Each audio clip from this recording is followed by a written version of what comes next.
তোমাদের প্রত্যেকে ওয়েলকাম করছি ইনসাইটফুল স্টাডি বাংলা ইউটিউব চ্যানেলে। আজকের এই ভিডিওটি হচ্ছে ক্লাস 11 অর্থাৎ এইচএস ফার্স্ট ইয়ারের জন্য। এইচএস ফার্স্ট ইয়ারের বেঙ্গলি এমআইএল সাবজেক্টের দ্বিতীয় অধ্যায়টি হচ্ছে কালকেতুর ভুজন। আজকের এই ভিডিওটির মাধ্যমে কালকেতুর ভুজন চ্যাপ্টারটি ইম্পর্টেন্ট কোয়েশ্চেন্স আনসারের নোটস এই ভিডিওটির মাধ্যমে শেয়ার করব। আর যদি তোমরা এই নোটসগুলো শিখে নাও তাহলে 2025 বর্ষের এইচএস ফার্স্ট ইয়ারের এক্সামে তোমরা এই নোটসগুলো থেকে অনেক কমন পেয়ে যাবে।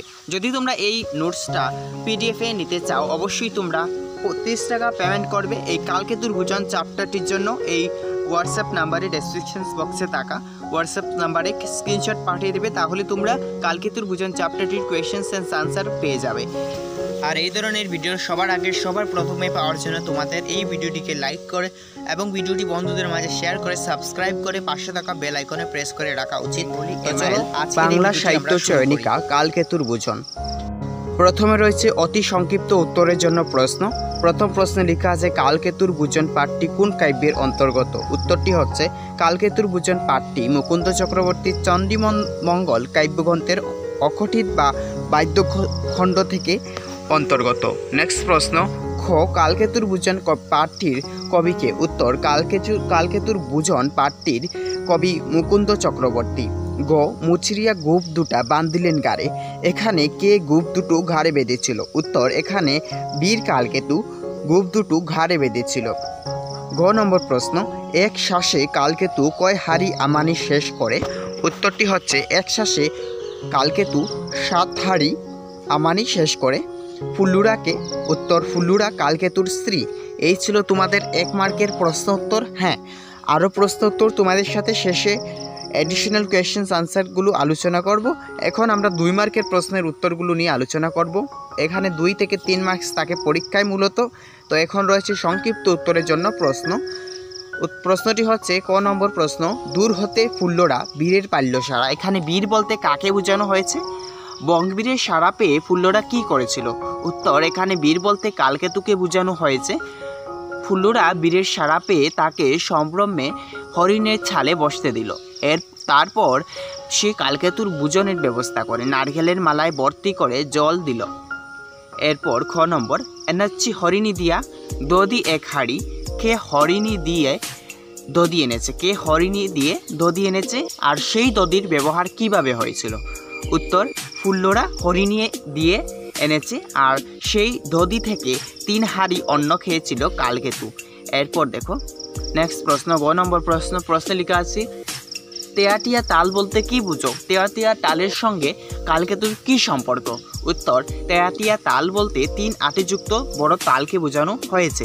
কালকেতু ভুজনের সময় মুখে যে গ্রাস তুলে তা তেয়াটিয়া তালের সমান। ঘ নম্বর, রন্ধন করজাচ্ছ ভালো আর কিছু আছে? এখানে কার রান্নার কথা বলা হয়েছে? সে কালকেতুর জন্য কি কি ব্যঞ্জন তৈরি করেছিল বা কি কি রান্না তৈরি করেছিল? উত্তরটি হচ্ছে এখানে ফুল্লুরার কথা বলা হয়েছে। ফুল্লুরা কালকেতুর জন্য পান্তা ভাত, আমানি, খুদের চাউ, মুসুরির স্যুপ, বনজাত ও ওল কচু, আলু, আমড়া, করমচা আর হরিণের বদলে দই ইত্যাদি ব্যঞ্জন কালকেতুর ভুজনের জন্য তৈরি করেছিল। এরপর দেখো 3 নম্বর দীর্ঘ উত্তরের জন্য প্রশ্ন। ক নম্বরের প্রশ্নে লেখা আছে, এগুলো মার্কস থাকবে পরীক্ষার মূলত 3 থেকে 4।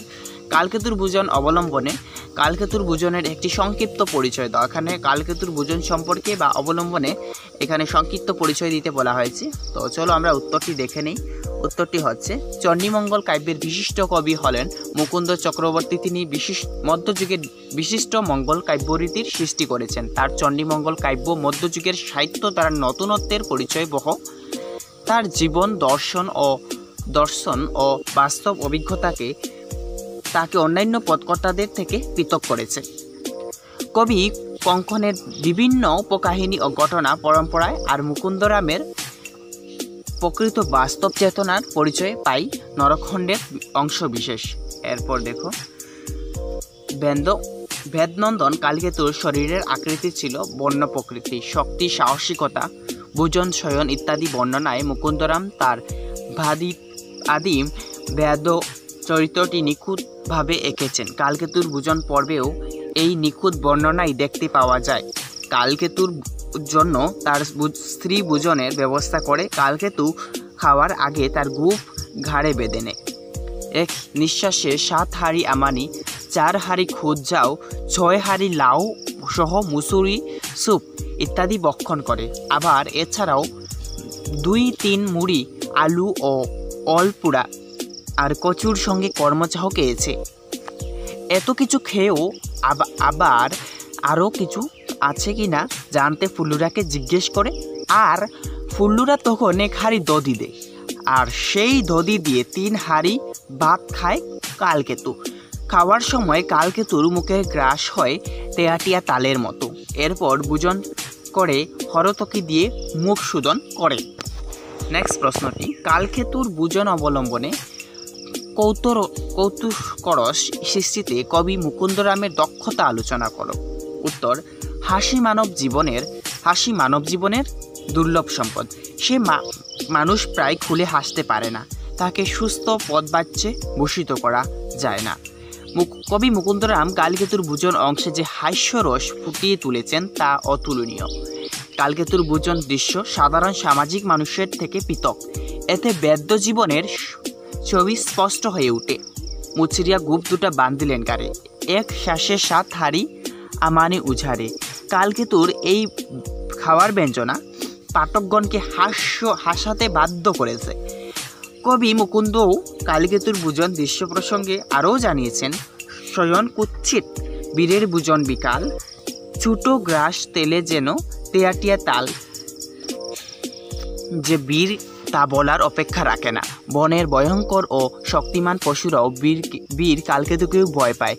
আর সেই কালকেতুর ভোজন যে বড় মাপের আয়োজন হয়ে থাকে সেটাই স্বাভাবিক। কবি মুকুন্দ তাই এভাবেই ভোজন দৃষ্টিটি বর্ণনা করে জানিয়ে দিয়েছেন। বীর কালকেতু শিকার করে বন থেকে গৃহে ফিরলে স্ত্রী ফুল্লরা কালকেতু ভোজনের ব্যবস্থা করে। হরিণের ছাল পেতে বসতে দেয় এবং নারকেলের মালায় দেয় জল। আর পরিশ্রান্ত কালকেতু মুখে জল দিয়ে ভোজন করিতে ঠেসে মনের কৌতুকে। কিভাবে কতটা পরিমাণ খাদ্য ভক্ষণ করে কালকেতু তার বর্ণনাও কবি দিয়েছেন। গুপ মুচড়িয়ে ভেদে 7 হাঁড়ি আমানি খেয়েই খাওয়া শেষ হয় না কালকেতু। সে এরপরেও ফুল্লুরাকে বলে বন্দন করেছে আরও ভালো আরও কিছু আছে, রন্ধন করেছে ভালো আরও কিছু আছে। এরপর কালকেতু 1 হাঁড়ি দধি দিয়ে 3 হাঁড়ি অন্ন খায়। এত কিছু পরে খাওয়ার কি থাকতে পারে? কালকেতুর ভোজন দেখে আমরা না হেসে পারি না। আসলে কালকেতু ভোজন দৃশ্য বর্ণনার মধ্য দিয়ে কবি যেমন এদিকে হাস্যরস সৃষ্টি করেছেন, অন্যদিকে তেমনি তৎকালীন বাদ্য জীবনের চিত্রকে সুন্দরভাবে তুলে ধরেছেন আপন প্রতিভার গুণে। এরপরে দেখো অতিরিক্ত প্রশ্নোত্তরগুলো খুব ইম্পর্টেন্ট, 1 নম্বরগুলো থাকবে 1 মার্কের জন্য। তো প্রথম প্রশ্নে লেখা আছে মুকুন্দরামের চণ্ডীমঙ্গল গ্রন্থটির প্রকৃত নাম কি? উত্তর, মুকুন্দরামের চণ্ডীমঙ্গল গ্রন্থটির প্রকৃত নাম অভয়ামঙ্গল।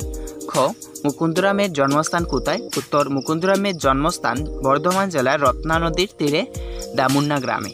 গ নম্বর, মুকুন্দরামের কাব্যের প্রথম খণ্ডের নাম কি? উত্তর, মুকুন্দের কাব্যের প্রথম খণ্ডের নাম অকটিট খণ্ড। ঘ, ফুল্লুরা কালকেতুকে কোন পাত্রে জল খেতে দিয়েছিল? উত্তর, ফুল্লুরা কালকেতুকে নারকেলের মালায় জল খেতে দিয়েছিল। এরপর দেখো কোন পাত্রে ফুল্লুরা কালকেতুকে ব্যঞ্জন পরিবেশন করেছিল? উত্তর, নতুন খাপড়াতে ফুল্লুরা কালকেতুকে ব্যঞ্জন পরিবেশন করেছিল।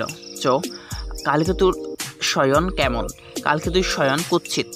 ছ, ভোজন শেষে কি খেয়ে ফুল্লুরা মুখ শোধন করে? উত্তর, ভোজন শেষে কালকেতু হরিতকি খেয়ে মুখ শোধন করে। এরপর দেখো পশুগণ কার চরণে নিবেদন করেছিল? পশুগণ রাজার চরণে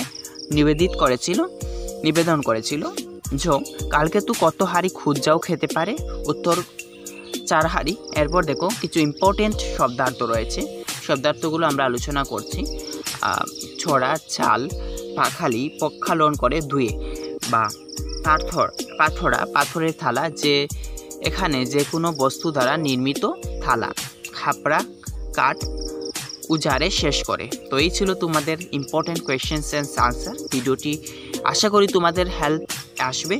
যদি তোমাদের ভিডিওটি ভালো লাগে অবশ্যই ভিডিওটিকে একটি লাইক করবে এবং চ্যানেলটিকে সাবস্ক্রাইব করবে এবং পাশে থাকা বেল আইকন প্রেস করে রাখতে একেবারেই ভুলবে না।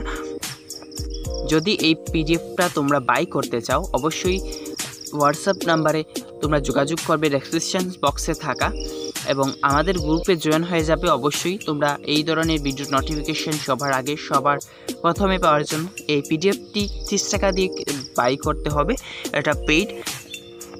তো আজ এই পর্যন্ত ভিডিওটা। যদি ভিডিওটি ভালো লাগে অবশ্যই লাইক করো। আবারও বলছি আজ এই পর্যন্ত। প্রত্যেককে খুব ভালো থেকো, সুস্থ থেকো। দেখা হচ্ছে নতুন ভিডিওতে। ধন্যবাদ সম্পূর্ণ ভিডিওটি দেখার জন্য।